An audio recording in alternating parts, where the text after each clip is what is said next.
నువ్వు ఏదో ఇప్పుడు కీడు జరిగిందని బాధపడుతున్నావా? ఏదో కన్నీళ్లు విడుస్తున్నాని బాధపడుతున్నావా? దేవుడు అన్నా కన్నీళ్లు తుడిచివేసి ఆనందాన్ని ఇచ్చాడు.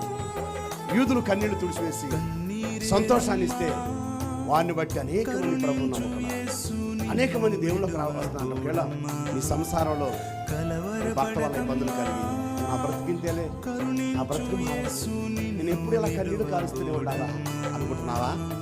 అది నీ మంచి కోసమే, అది నీ మేలు కోసమే అది పెట్టింది.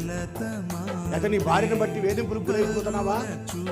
అది ఆ వేదన కలిగింది నీ మంచి కోసం ఏదో చేయబోతున్నాను నీ జీవితంలో. సమస్యలు ఇరుక్కున్నారా? కన్నీళ్ళలో ఇరుక్కున్నారా? బాధల్లో ఇరుక్కున్నారా?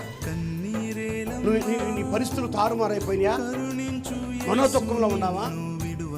ఏదైనప్పటికీ దేవుడు మేలు చేయడానికి ఇష్టపడతాడు. ముందు నీ బాట కష్టాల బాటలో తీసుకొస్తాడు.